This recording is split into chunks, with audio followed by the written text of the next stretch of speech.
আসসালামু আলাইকুম। সংবাদে আপনাদের সবাইকে স্বাগত জানাচ্ছি। আমি ফিরোজ তোহা। শুরুতেই সংবাদ শিরোনাম। পুরোদমে ইরান ইসরায়েল ভয়াবহ যুদ্ধ চলছে হামলা পাল্টা হামলা।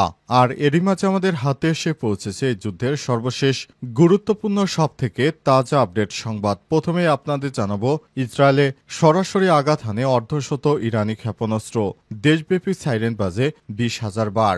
12 দিনের সংঘাতে ইরান ও ইসরায়েলের ক্ষয়ক্ষতির প্রাথমিক খতিয়ান এবং সার্বিক বিবরণ প্রকাশ করেছে তুরস্কের সংবাদ সংস্থা আনাদুলের। সময় ইরান যে ক্ষেপণাস্ত্র নিক্ষেপ করেছিল তার মধ্যে অন্তত 50টি ইসরায়েলের বিভিন্ন আকাশ প্রতিরক্ষা ব্যবস্থা ভেদ করে সরাসরি দেশটির বিভিন্ন স্থানে আঘাত হেনেছে।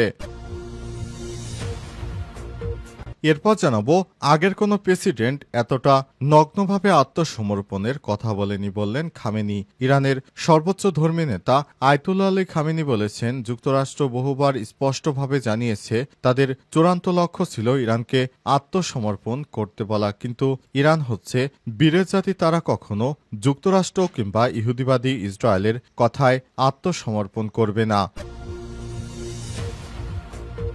এদিকে মিডল ইস্ট আইয়ের প্রতিবেদন, পাকিস্তানের পরমাণু গবেষণা কার্যক্রম ধ্বংসের পরিকল্পনা করেছিল ইসরায়েল এবং ভারত। ইসরায়েলি দুর্ধর্ষ গোয়েন্দা সংস্থা তৎপরতা আর যুক্তরাষ্ট্রের বিশ্বব্যাপী আধিপত্য থাকা সত্ত্বেও আব্দুল কাদির খানের নেতৃত্বে 1970-80-এর দশকে ইসলামাবাদে পারমাণবিক বোমা তৈরির জন্য একটি সাহসী অভিযান শুরু হয়। তবে ইহুদিবাদী ইসরায়েল সেগুলো ইরানের গুলির মতো ধ্বংস করার চেষ্টা করেছিল এবং তার সঙ্গে যোগ দিয়েছিল ভারত। তবে শেষ পর্যন্ত ভারতের সরকার পাকিস্তানের সেই পারমাণবিক স্থাপনা ধ্বংস থেকে পিছে সরে আসার কারণে ইহুদিবাদী ইসরায়েল পাকিস্তানের সেই পারমাণবিক বোমা ধ্বংস করতে পারেনি।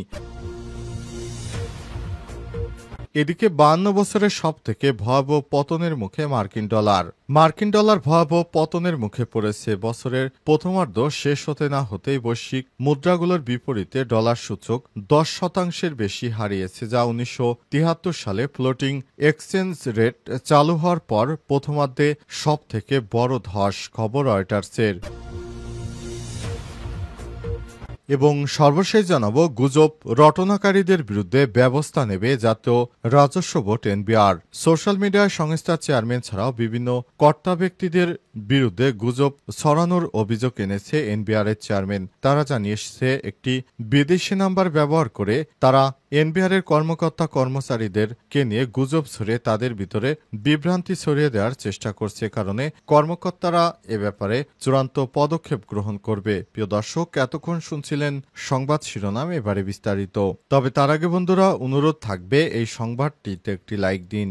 এই চ্যানেল আপনি নতুন হয়ে থাকলে আমাদের সংবাদটি দেখতে দেখতে চ্যানেলটি সাবস্ক্রাইব করে রাখুন। কমেন্ট করে বন্ধুরা আপনার মূল্যবান মতামত জানিয়ে দিন আপনি বিশ্বের কোন দেশ থেকে বা বাংলাদেশের কোন স্থান থেকে আমাদের সংবাদটি দেখছেন এবং শুনছেন। আর বন্ধুরা, ইরান ইসরায়েল যুদ্ধে আপনি কোন দেশকে সমর্থন করেন কমেন্ট করে জানিয়ে দিন। সংবাদটি আপনার সোশ্যাল মিডিয়ায় শেয়ার করে বন্ধুদেরও দেখার সুযোগ করে দিন।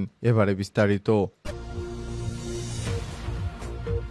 ইসরায়েলের সরাসরি আঘাত হানে অর্ধশত ইরানি ক্ষেপণাস্ত্র, দেশব্যাপী সাইরেন বাজে 20,000 বার। 12 দিনের সংঘাতে ইরান ও ইসরায়েলের ক্ষয়ক্ষতির প্রাথমিক খতিয়ান এবং সার্বিক বিবরণ প্রকাশ করেছে তুরস্কের সংবাদ সংস্থা আনাদুলের। সময় ইরান যে পদক্ষেপ নিয়েছে তার মধ্যে অন্তত 50টি ইসরায়েলের উন্নত আকাশ প্রতিরক্ষা ব্যবস্থা ভেদ করে সরাসরি দেশটির বিভিন্ন স্থানে আঘাত হেনেছে। এই সংঘাত শুরু হয়েছিল ইসরায়েলের পক্ষ থেকে ইরানের উপর হামলার মাধ্যমে, যার প্রতিক্রিয়ায় পাল্টা জবাব দেয় তেহরান। পরে যুক্তরাষ্ট্রের প্রেসিডেন্ট ডোনাল্ড ট্রাম্পের মধ্যস্থতায় 24শে জুন যুদ্ধবিরতি কার্যকর হয়। দুই পক্ষের ক্ষয়ক্ষতি বিস্তারিত এখনও প্রকাশ পেতে শুরু করেছে।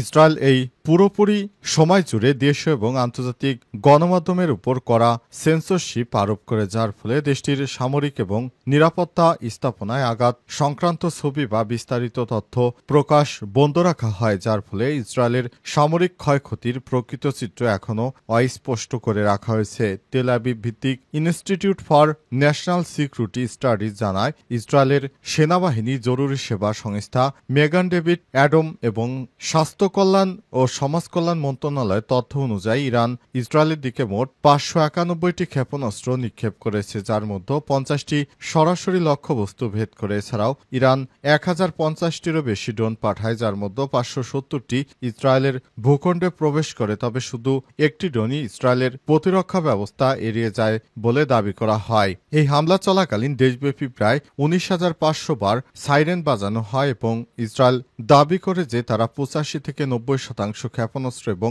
99% ড্রোনই প্রতিহত করেছে।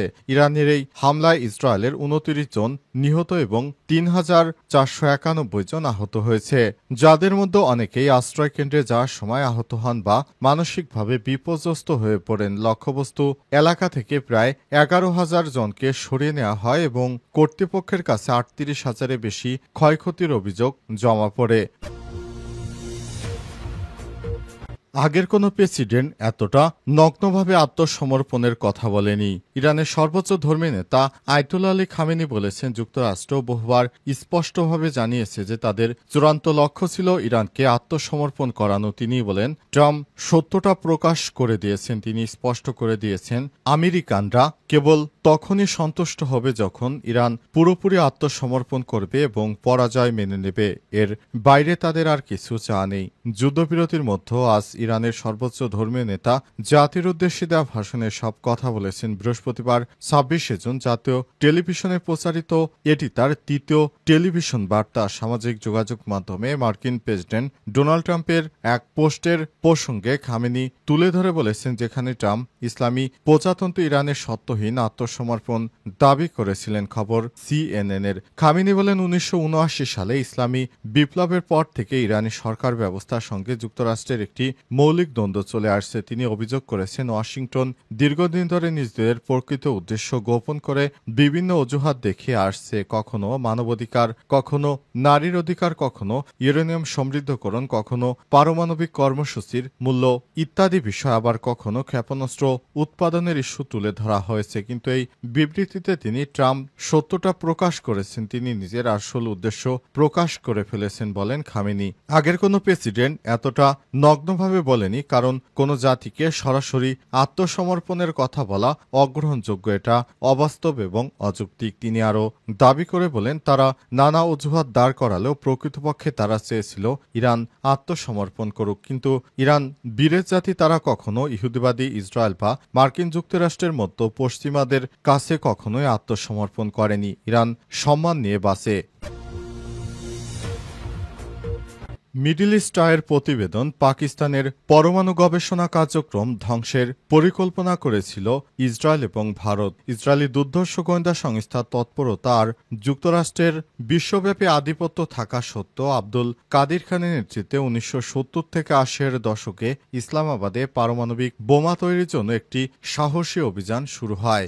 বহু হুমকি আর প্রতিবন্ধকতা সত্ত্বেও শেষ পর্যন্ত সফলভাবে পারমাণবিক বোমা তৈরি করে ফেলে পাকিস্তান। তবে পাকিস্তান পারমাণবিক বোমা তৈরির কার্যক্রম সম্পর্কে তথ্য ছিল ইসরায়েল এবং যুক্তরাষ্ট্রের গোয়েন্দাদের কাছে। পাকিস্তানকে পারমাণবিক অস্ত্রধারী দেশ হিসেবে ব্যর্থ করতে যোগ দিয়েছিল ভারতও, কিন্তু শেষ পর্যন্ত কাদির খান কিংবা পাকিস্তানের শাসকদের ব্যর্থ করতে পারেনি কোনো পশ্চিমারা। যুক্তরাষ্ট্রের গোয়েন্দা সংস্থা CIA এর সাবেক পরিচালক জর্জ টেনেট আব্দুল কাদির খান ওসামা বিন লাদেনের মতো বিপজ্জনক বলে মনে করেছিলেন এবং প্রাক্তন মোসাদ প্রধান সাপ্তাই সাবিত তাকে হত্যা না করার জন্য অনুতপ্ত ছিলেন। কিন্তু প্রায় 25 কোটি পাকিস্তানির কাছে দেশটির পারমাণবিক কর্মসূচির নায়ক আব্দুল কাদির খান একজন কিংবদন্তি এবং জাতীয় বীর হিসেবে পরিচিতি পেয়েছেন। 1936 সালে জন্মগ্রহণকারী এবং 2021 সালে 85 বছর বয়সে মারা যাওয়া এই পারমাণবিক বিজ্ঞানী দক্ষিণ এশিয়ার দেশটির পারমাণবিক বোমা তৈরির জন্য অন্য যে কারো চেয়ে অনেক বেশি অবদান রেখেছেন। তিনি ইরান, লিবিয়া এবং উত্তর কোরিয়াকে তাদের পারমাণবিক কর্মসূচিতে সহায়তা করে একটি অত্যাধুনিক ও গোপন আন্তর্জাতিক নেটওয়ার্ক পরিচালনা করতেন।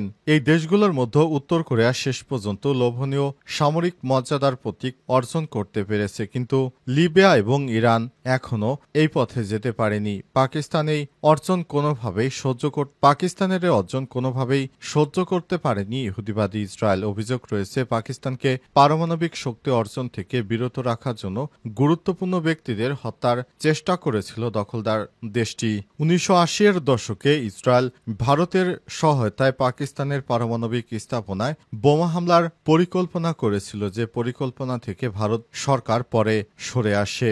এ কারণে ভারত পাকিস্তানের এই পারমাণবিক কার্যক্রমে সরাসরি হামলায় অংশগ্রহণ করেনি এবং ভারত যুদ্ধেও যোগ দেয়নি। গুজব রটানোদের বিরুদ্ধে ব্যবস্থা নেবে এনবিআর।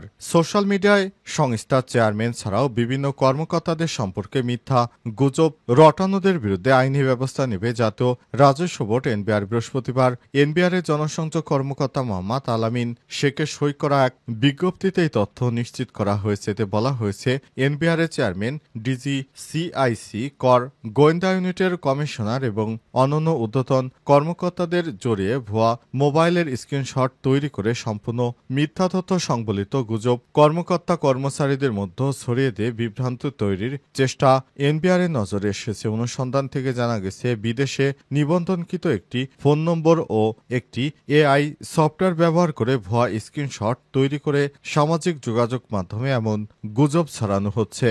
বিজ্ঞপ্তিতে আরও জানানো হয়েছে, দেশের আইন অনুযায়ী এই ধরনের মিথ্যা গুজব ছড়ানো মারাত্মক ফৌজদারি অপরাধ, যে বা যারা এ কাজের সঙ্গে যুক্ত তাদের বিরুদ্ধে জাতীয় রাজস্ব বোর্ড কর্তৃক আইনি ব্যবস্থা নেওয়া হবে এবং এই অবস্থায় সংস্থার সব কর্মকর্তা কর্মচারীদের এমন ভুয়া মোবাইলের স্ক্রিনশট দ্বারা সৃষ্ট গুজবে কান না দেওয়ার অনুরোধ জানিয়েছে এনবিআর।